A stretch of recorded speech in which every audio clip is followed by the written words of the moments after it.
nous sommes ici au Kikara Musica, au Kinor, en présence de Roni Akrish, Shalom Nathalie. Philosophe, historien bien connu, qui a une approche passionnée de la Torah et de la Haftara. Et il va nous commenter aujourd'hui une Haftara très dure, puisque c'est Dvarim, c'est le début du texte du prophète Isaïe, qui est lu à Shabbat Razon, le Shabbat qui précède Tisha B'Av, jour difficile s'il en est, puisque c'est une journée de jeûne, comme vous savez, où on commémore la destruction du premier et du deuxième temple.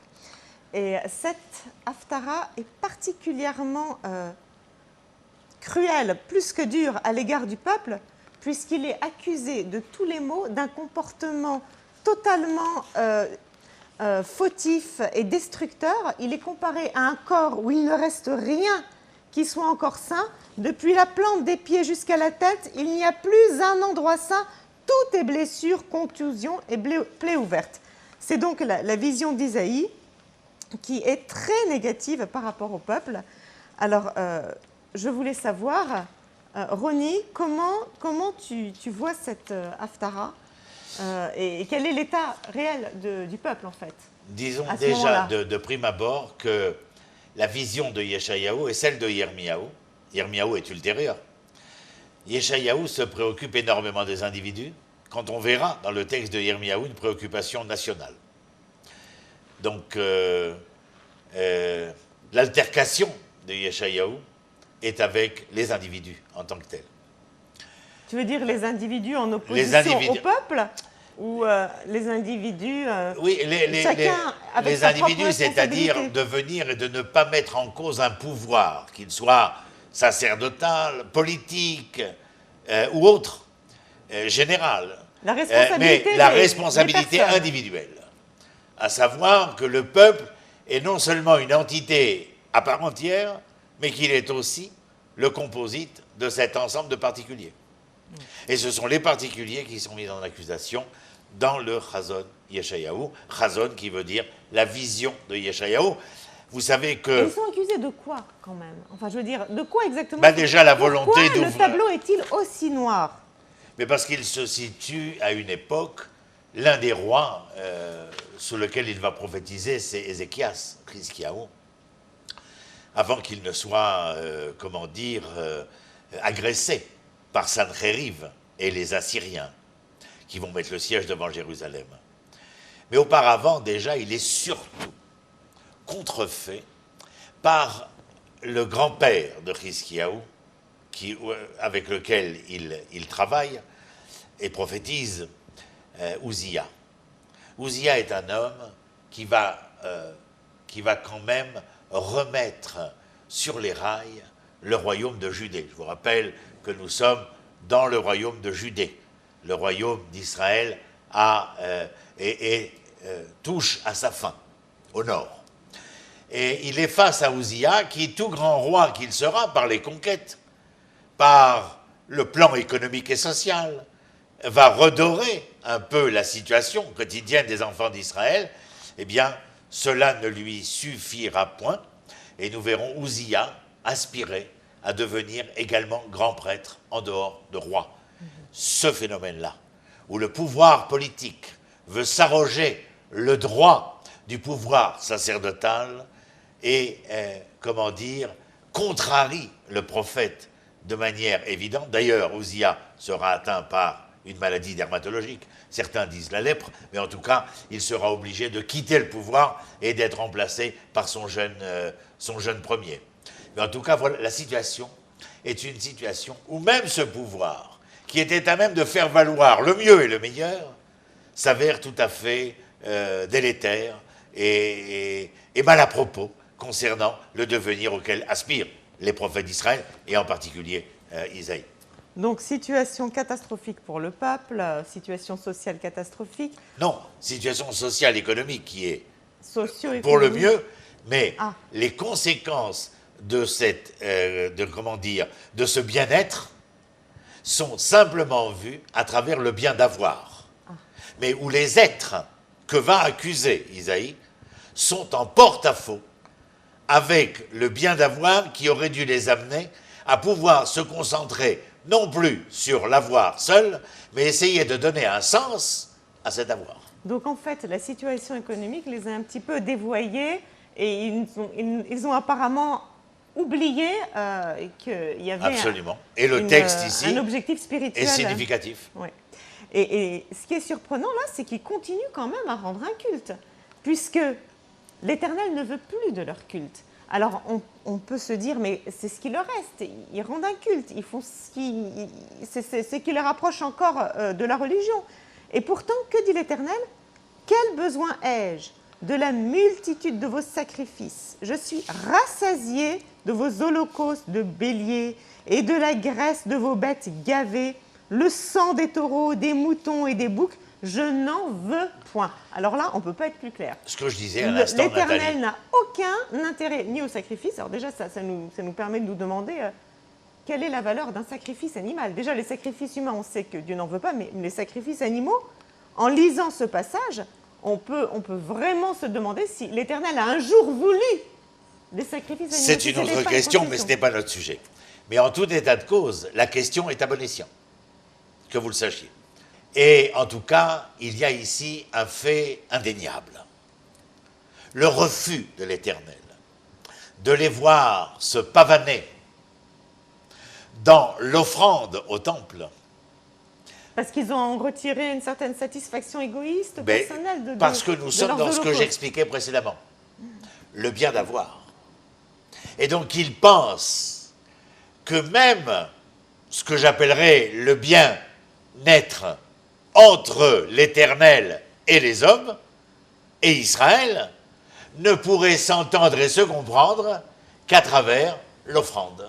C'est-à-dire que l'offrande, comme l'homme, serait dénuée de tout sens, mais que malgré cela, l'acte matériel, le fait, la gestuelle matérielle ici, serait à même d'apporter ce que l'Éternel attend. Alors là, c'est quand même le refus d'une mitzvah.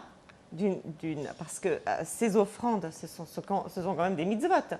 C'est un korban, Nathalie. C'est un korban.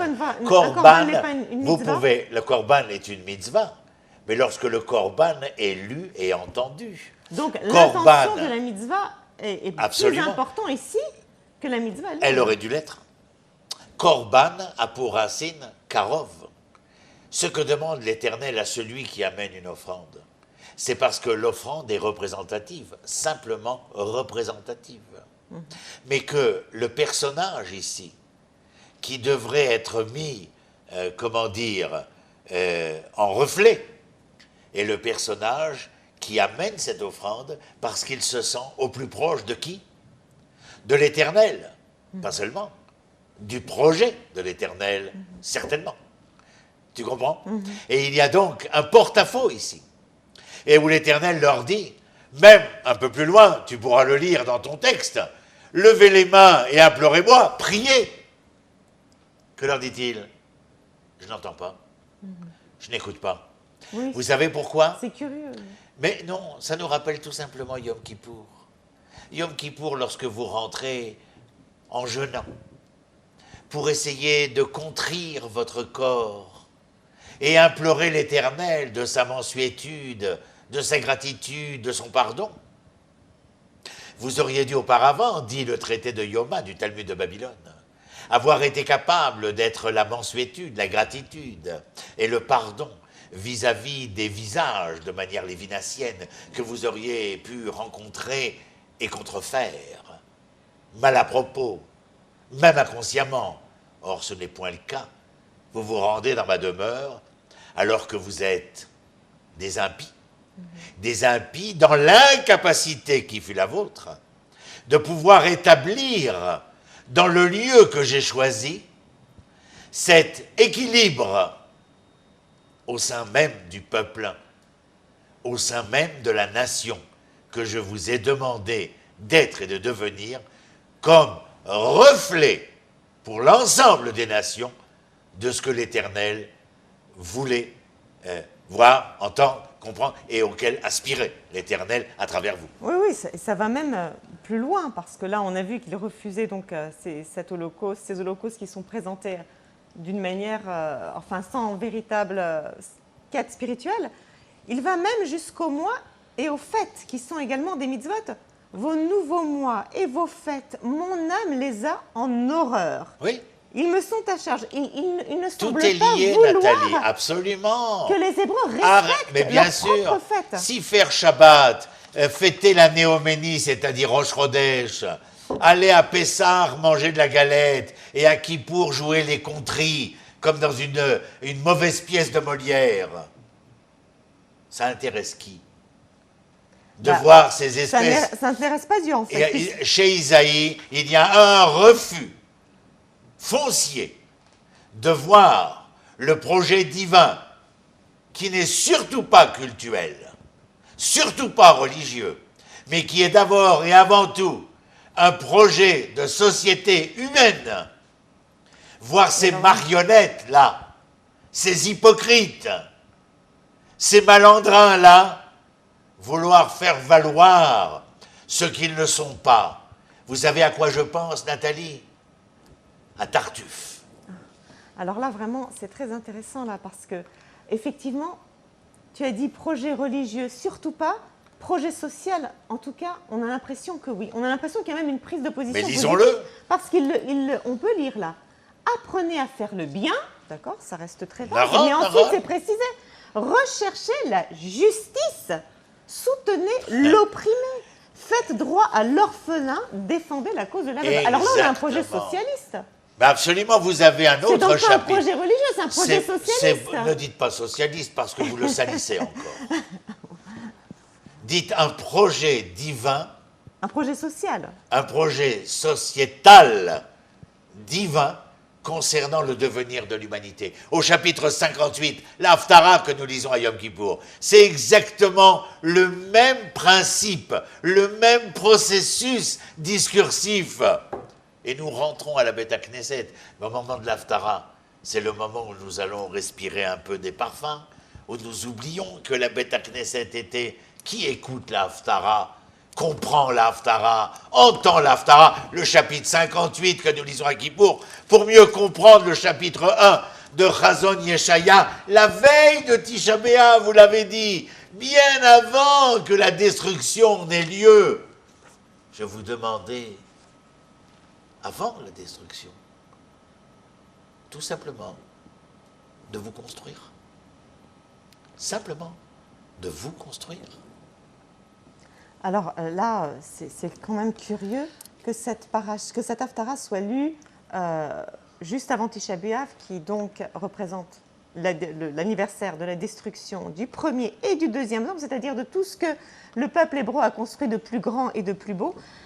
Est-il possible aujourd'hui, à Jérusalem, où le peuple juif est revenu, de lire ces phrases et de se dire que peut-être vraiment il faudrait les prendre en compte, rechercher la justice.